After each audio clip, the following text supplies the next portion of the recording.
بسم الله الحمد لله والصلاة والسلام على رسول الله أما بعد سائل يسأل فيقول ما حكم من يصوم وهو تارك للصلاة وهل صيامه صحيح?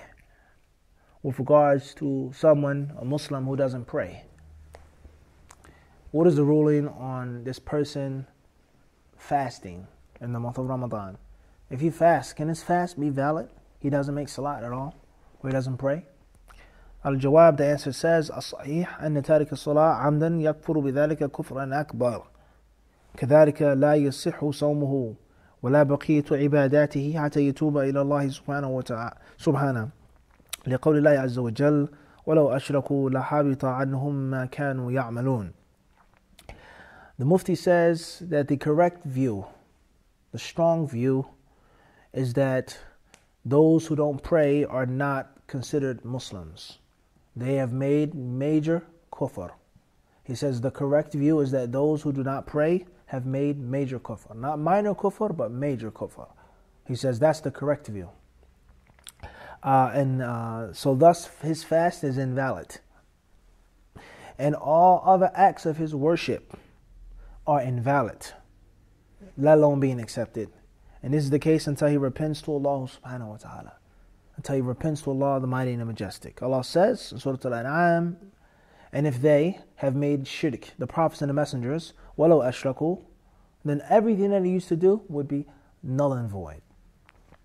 وَمَا جَاءَ فِي مَعْنَاهَا مِنَ الْآيَاتِ وَالْأَحَادِيثِ, and all the other ayats in the Quran and hadith of the Prophet ﷺ prove this as well. وَذَهَبَ جَمْعٌ مِنْ أَهْلِ الْعِلْمِ إِلَى أَنَّهُ لَا يَكْفُرُ بِذَلِكَ وَلَا يَبْطُلُ صَوْمُهُ ولا عبادته إذا كان مقرا بالوجوب ولكنه ترك الصلاة تساهلا وكسلا. He says, and there are other scholars who hold a contrary view or contradictory view, and they say that those who don't pray because of laziness or lethargy, or as who say, I'm off my deen, I'm not deening right now, I'm going through something, I'm stressed out. They don't pray because of that, but they know prayer is mandatory. They know it's obligatory. Then these scholars, they say, then they are not kuffar, nor are they mushrikun. They're still Muslims, and their fast, inshallah, is valid if it's done properly, and the rest of their acts of worship are proper as well. وَالصَّحِيحُ الْقَوْلُ الْأَوَّلُ. The Mufti says, and the correct view is the first view. وَهُوَ أَنَّهُ يَكْفُرُ بِتَرْكِهَا عَامِدًا وَلَوْ أَقَرَّ بِالْوُجُوبِ. And that view is that he is a kafir, a major kufr. If he leaves off the prayer, even if he says the prayer is obligatory, I know I'm wrong, he's still a kafir. He is not a Muslim. لِأَدِلَّةٍ كَثِيرَةٍ.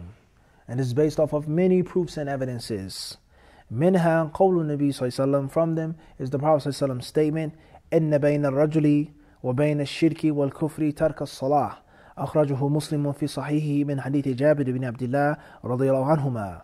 From those proofs and evidences is the hadith of Jabir, the son of Abdullah, that's been collected by Imam Muslim, in which the Prophet ﷺ says, indeed, that which is between a man, meaning a Muslim man, and that which is between shirk and kufr is him not praying.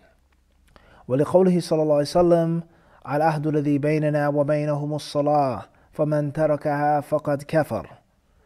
The Prophet ﷺ says that the pact or the line between us and them, meaning Muslims and non-Muslims, Jews and Christians, he says is the prayer.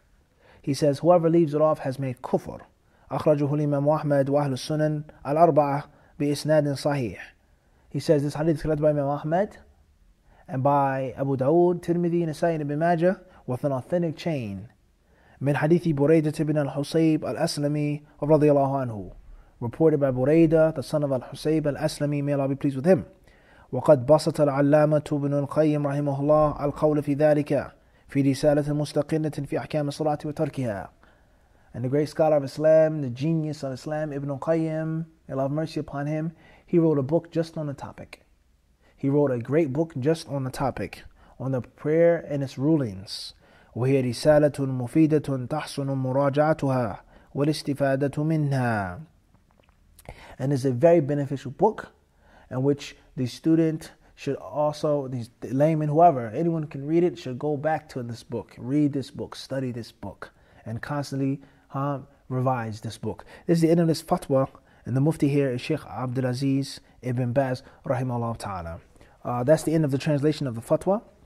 What's important is for us to understand is that the month of Ramadan is not a joke. And many people, they take it as a joke. And they hold it as a joke. And they look at it as custom or a cultural practice or some type of holiday or something like this. You don't even pray. What good are you fasting and you don't pray?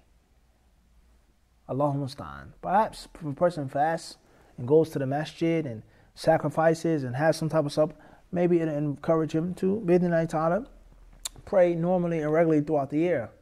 But the point is, look how dangerous it is. There are scholars of Islam who say you're not a Muslim.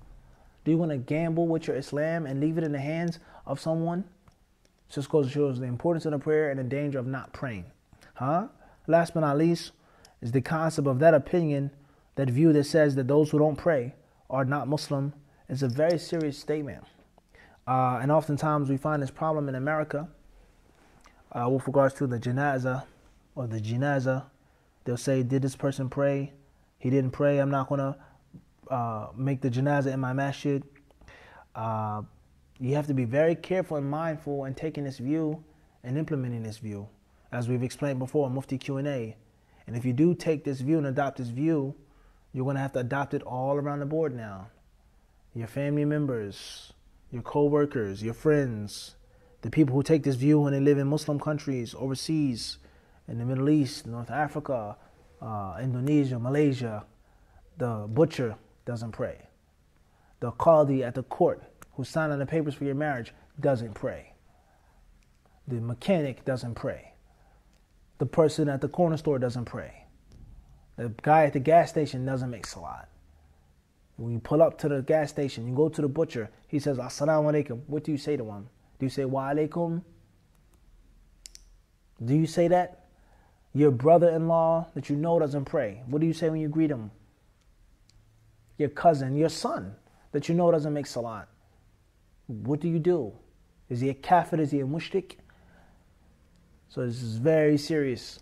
And we're talking about how many people from among the Muslims don't pray. Can one say the majority? Perhaps.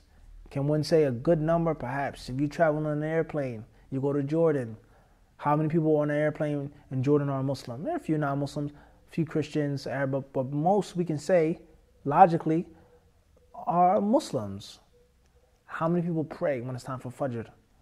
You go to Yemen, you go to Egypt. How many people make salat on the plane? They don't pray at all. They didn't pray on the plane. The time came in and went out.